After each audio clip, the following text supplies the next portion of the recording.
जय गौर श्री राधा रमनो विजयते। आज हम लोग अध्ययन करेंगे श्रीमद् भगवद गीता के 9वें अध्याय के श्लोक संख्या 7 और 8। तो चलिए प्रारंभ करते हैं गीता के 9वें अध्याय का 7वां श्लोक। सर्वभूतानि कौन्तेय प्रकृतिं यान्ति मामिकाम् कल्पक्षये पुनस्तानि कल्पादौ विसृजाम्यहम्।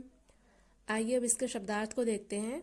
सर्वभूतानि अर्थात समस्त जीव, कौन्तेय अर्थात हे कुंती पुत्र अर्जुन, प्रकृतिम अर्थात आदि भौतिक शक्ति, यान्ति अर्थात विलीन हो जाती है, मामिकाम अर्थात मेरी, कल्पक्षये कल्प के अंत में, पुनः अर्थात पुनः, तानि अर्थात उन्हें, कल्पादौ यानी कल्प के प्रारंभ में, विसृजामि अर्थात रचना करता हूँ, अहम माने मैं यानी श्री कृष्ण।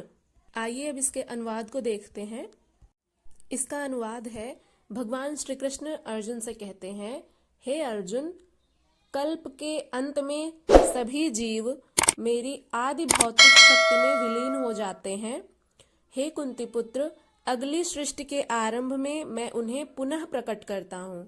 मित्रों, कल तक के अनुवाद में हमने पढ़ा था कि भगवान श्री कृष्ण अर्जुन से कह रहे थे कि जिस प्रकार से अंतरिक्ष में सर्वत्र वायु विद्यमान रहती है, चाहे वह वायु का स्पर्श हमें हो या ना हो, लेकिन वायु हमेशा अंतरिक्ष में रहती ही है, ठीक उसी प्रकार से मैं भी, मेरे द्वारा जो उत्पन्न यह सृष्टि है, मेरे संकल्प द्वारा उत्पन्न होने से संपूर्ण भूत मुझमें स्थित हैं, ऐसा जानो। इतना हमने पढ़ लिया था कल तक के श्लोक में। आज हम लोग पढ़ रहे हैं गीता के 9वें अध्याय का 7वां श्लोक, जिसमें भगवान श्री कृष्ण अर्जुन से क्या कहना चाह रहे हैं उसको समझने का प्रयत्न करते हैं। भगवान श्री कृष्ण कह रहे हैं, हे कुंती पुत्र अर्जुन, एक कल्प के अंत में, जैसे एक कल्प का अंत होता है, उसके बाद सभी जीव मेरी आदि भौतिक शक्ति में विलीन हो जाते हैं। जब प्रलय आता है या फिर जब सृष्टि का अंत होने वाला होता है, जब कल्प का अंत हो जाता है तो सृष्टि भी विलय हो जाती है। तो सृष्टि कहाँ विलय होती है, वही भगवान श्री कृष्ण बता रहे हैं कि मेरी आदि भौतिक शक्ति में विलीन हो जाते हैं।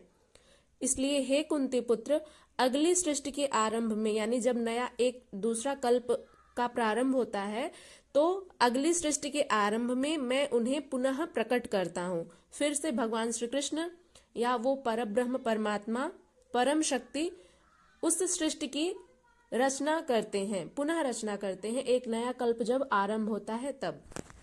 तो यहाँ पर भगवान श्री कृष्ण यही समझाना चाह रहे हैं अर्जुन को और हम सबको भी कि हे अर्जुन, कल्प के विलय काल में सब भूत प्राणी मेरी प्रकृति अर्थात मेरे स्वभाव को प्राप्त होते हैं और कल्प के आदि में मैं उनको बार बार विसृजामि यानी विशेष रूप से सृजन करता हूँ। सृजन यानी उत्पन्न करना।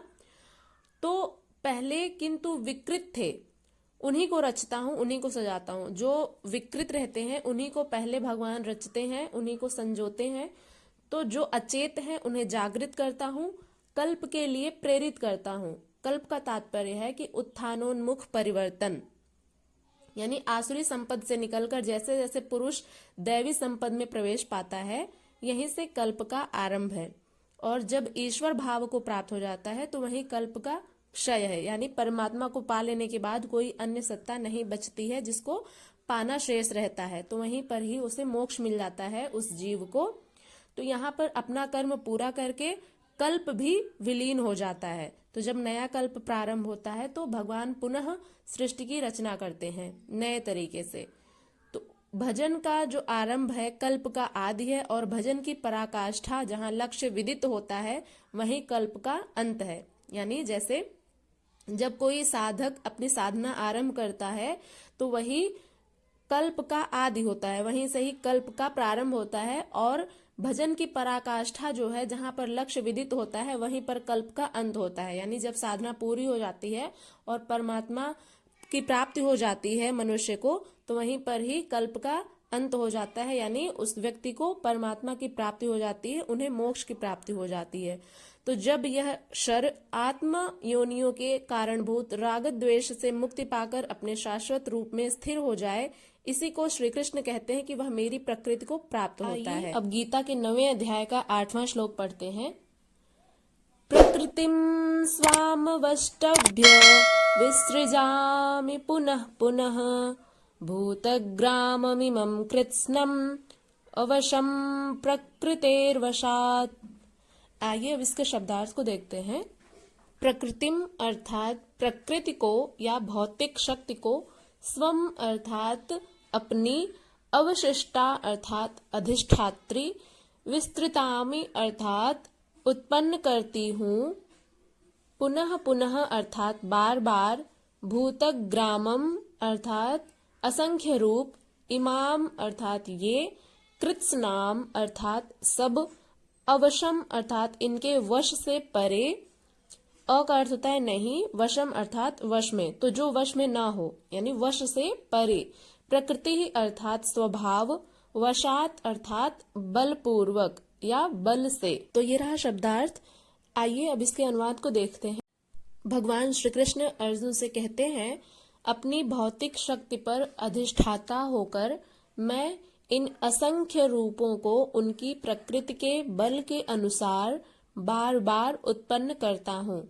अब इसके भाव को समझते हैं मित्रों। भगवान श्री कृष्ण अर्जुन से यह कहना चाह रहे हैं गीता के 9वें अध्याय के 8वें श्लोक में कि अपनी प्रकृति को अंगीकार करके स्वभाव के बल से परतंत्र हुए संपूर्ण भूत समुदाय को यानी प्राणी समुदाय को बार बार उनके कर्मों के अनुसार रचता हूँ। यानी जिस प्रकार के हमारे कर्म होते हैं उसी के अनुसार हमारा जो अगला जन्म होता है उसी के अनुसार होता है। तो जैसा हमारा कर्म रहेगा पिछले जन्म में, तो जब हम पुनः जन्म लेंगे तो हमारे कर्मों के हिसाब से ही हमारा जो है हमारी रचना भगवान श्री कृष्ण करते हैं, परमात्मा करते हैं। तो उसी बात को यहाँ पर समझा रहे हैं भगवान श्री कृष्ण कि अपनी प्रकृति को अंगीकार करके, अपनी प्रकृति को यानी भगवान श्री कृष्ण सृष्टा है तो वो समस्त सृष्टि को रचने वाले हैं। तो अपनी प्रकृति को अंगीकार करके स्वभाव के बल से परतंत्र हुए संपूर्ण भूत समुदाय को बार बार उनके कर्मों के अनुसार रचता हूँ। यानी कहने का भाव यह है कि महापुरुष की रहनी को स्वीकार करके अर्थात प्रकृतेर वशात जो है यानी अपने अपने स्वभाव में स्थित प्रकृति के गुणों से परवश हुए इस संपूर्ण भूत समुदाय को, ये जो संपूर्ण प्रकृति है इसमें जो सत्व रजस और तमस ये जो 3 गुण हैं, इन प्रकृति के गुणों से परवश हुए यानी परतंत्र हुए संपूर्ण भूत समुदाय को मैं बारंबार विसृजाम यानी रचना करता हूँ, विशेष सृजन करता हूँ, विशेष रूप से उनको रचता हूँ, उन्हें संजोता हूँ, उन्हें अपने स्वरूप की ओर बढ़ने के लिए प्रेरित करता हूँ। यानी उन्हें भगवान श्री कृष्ण यह भी कह रहे हैं कि उनको मैं प्रेरित करता हूँ कि वे परमात्मा की प्राप्ति कर सकें, इसलिए उन्हें अपने स्वरूप की ओर बढ़ने के लिए प्रेरित भी करता हूँ।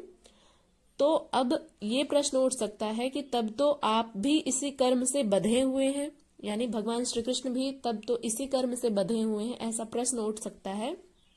तो इसका उत्तर देते हुए भगवान श्री कृष्ण गीता के 9वें अध्याय के अगले श्लोक में बताएंगे, उसको हम लोग कल जानेंगे। यहाँ तक कोई भी संशय हो तो आप लोग निसंदेह पूछ सकते हैं। तो चलिए मिलते हैं अगली वीडियो में। अगर आप चैनल पर नए हैं तो अवश्य ही सब्सक्राइब कर लीजिएगा और वीडियो पसंद आए हो तो इसे एक लाइक अवश्य करिएगा। इसे अपने मित्रों तक तो बिल्कुल शेयर करना मत भूलिएगा। चलिए मिलते हैं अगली वीडियो के साथ, तब तक के लिए अपना ध्यान रखिएगा। नमः संस्कृताय, हरे कृष्णा।